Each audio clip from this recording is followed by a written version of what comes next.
So another thing that's useful that we can use in actors is actor timers.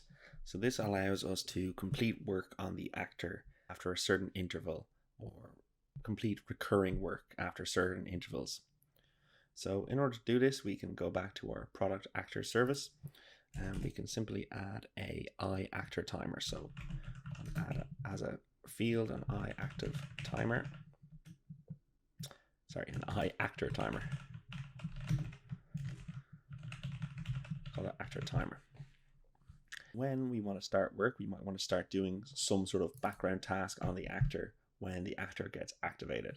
So this is where we want to register our timer. We mightn't always want to do it in onActivate async. For instance, we might want to activate the timer and start doing something in the background on a method call rather than straight away when the actor is activated. But anyway, so our actor timer, we can say actor timer equals register timer. And then what we need to pass this is we need to pass it an async callback, a state, a due time, and a period.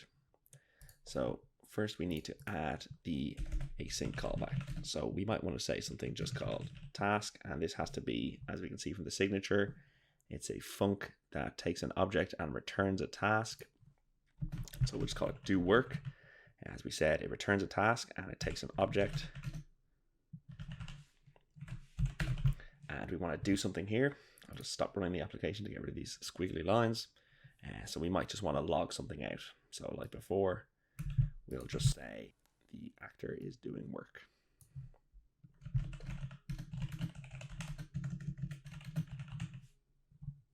And then we can just return task.completed task to say that the work is finished.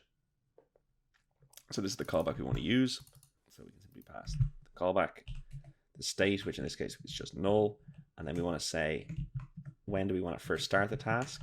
So we want to say we might want to start it after 10 seconds. And then how often do we want this task to occur after that? So we might say we want to start it again every 10 seconds after 10 seconds. So the task will first occur. So let's change this actually to be a bit more easy to understand. So this actor timer will first trigger after 10 seconds and then trigger every 15 seconds after that. And it will do work, which is in this case just writing out the actor is doing work. So that's our timer registered. And the good thing about these timers is that they're guaranteed to respect the turn-based concurrency that is inherent to actors. So this means that no other actor methods or timers or reminders or anything that will be processed until this callback is finished. So if this is a long-running task, say we have a task.delay from seconds 100, this will block the actor for 100 seconds because it can only do one thing at a time. It can't process any requests from clients during this time. So you need to be careful when you're using things like this. Make sure they're quick to complete. Another thing we want to do is we want to tidy up this actor timer when the actor is disactivated. So basically, we want to just check and deregister the timer. So on deactivation, we'll check the actor timer as long as it's not null. Simple safety check. We want to call unregistered timer and we just want to pass it in the actor timer. So that should safely unregister the timer when the actor is deactivated. So we'll start this twice. We'll start it once normally without a delay here and we'll see what happens. And we'll start it once, we'll add a delay in and we'll see how we get blocked from the calls that we call through our API while the actor is doing background work.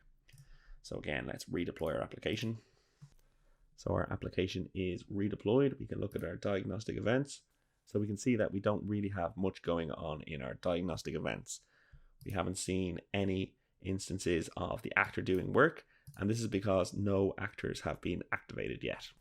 So we'll jump back into Postman and let's post to this actor with ID 4 a new product. So this should activate that actor, and based on what we've written, it should start doing work after 10 seconds and then every 15 seconds after that. So let's send that. We can see we've called add product. We're going through all the breakpoints as we did before on activate async. So the actor timer has been set. And again, the pre and post calls, which we're not concerned about for this. Okay, so let's look at our diagnostic events. we can see that the actor is doing work, and there's some logs here that service fabric is added. So this happened at 14:07, and we're calling on pre method async because every time the on work gets called, we call the pre and the post methods as expected. So again, this happened roughly 15 seconds later, and this should continue to do work in the background while our service continues. If we make a second call for a different object, both actors should then start doing work in parallel. So 6 will send that. This will activate another actor, which will activate another actor timer for that actor. So we should see 2 logs of actor doing work. If we were smart, we would have added the actor ID to the log so we could see exactly which actor is doing work, but we'll just settle with seeing double the amount of work for now. So we'll see more and more logs here, and they won't be 15 seconds apart anymore because 2 actors are doing work at the same time. We'll see them on average, I guess, every kind of 7 or 8 seconds. So 22, only 3 seconds between them here. And that should continue indefinitely until the actor is deactivated, and then there should only be 1. And as we saw in the last video, we can deactivate a actor by calling the delete, which will deactivate the actor. So let's stop this for now, and let's just try one experiment where we actually have a very long running task in our callback to do work. So that will take 100 seconds.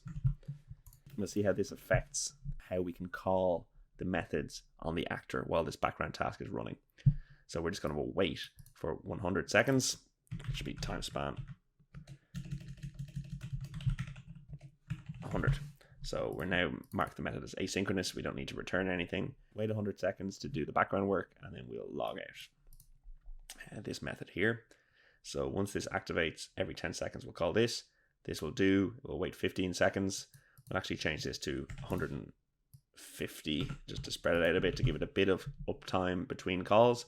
But basically after 10 seconds, when we call any of the other methods on the actor, like add product async or get product async, they shouldn't work. We should have to wait until this do work task completes. So let's deploy our application and see what happens.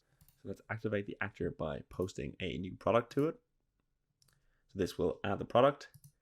The actor will activate and it will start to do work. So at the moment we should be able to get it quickly before the 10 seconds elapses. And we were just about in time, so we were able to actually retrieve the product here. But as soon as do work starts getting called after the initial 10 seconds, here we see do work will start soon. We won't be able to get it. So do work will start soon was printed out by our on pre method async. So then it will call do work. So it's basically stuck here now, and then when it's finished, it will print actor is doing work.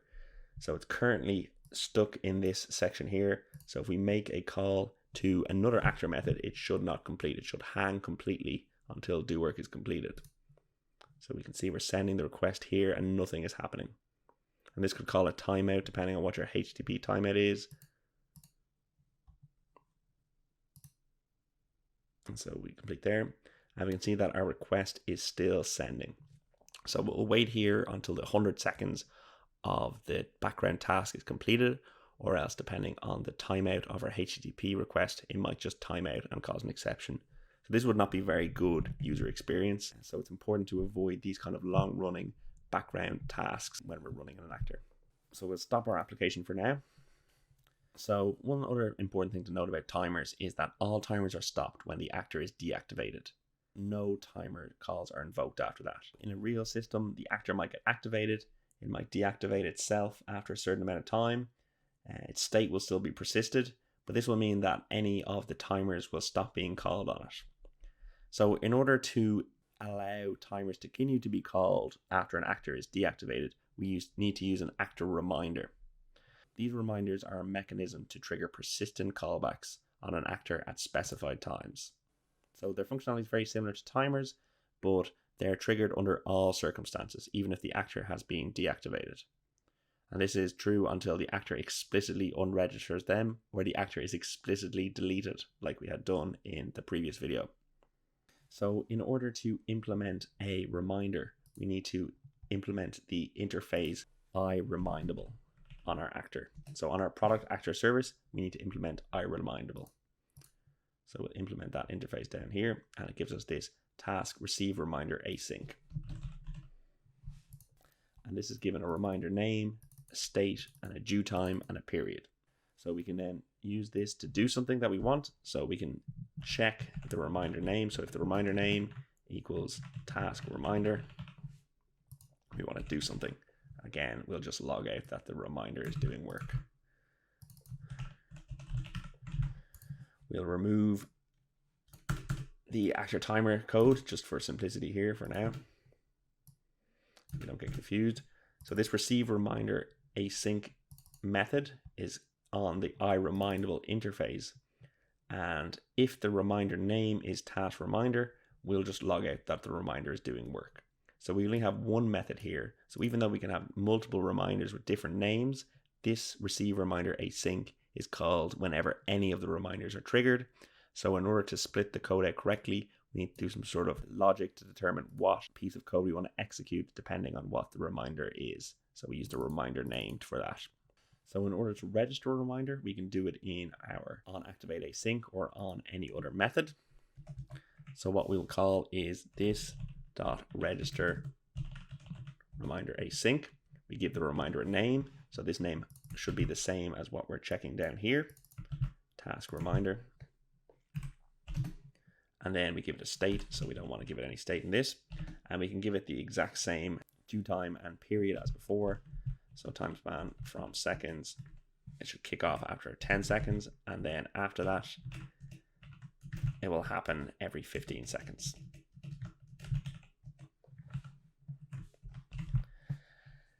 And so this is very similar to the timers. We call and register the reminder the same way.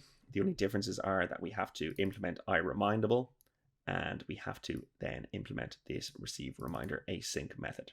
And of course, these reminders are persisted even if the actor gets deactivated. So if we have a reminder that triggers every 3 days, we create a actor, it activates, and then after say an hour or two, it deactivates.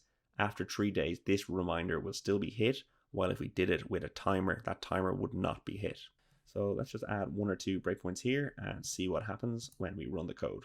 So our service has started and we're back in Postman, and we'll just post a new product to our actor service and our API service so that the API creates the new product actor that will activate and register our reminder.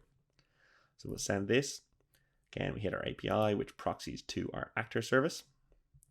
The actor service then registers the reminder and processes the request as usual, calling add product async and the on pre and add post methods.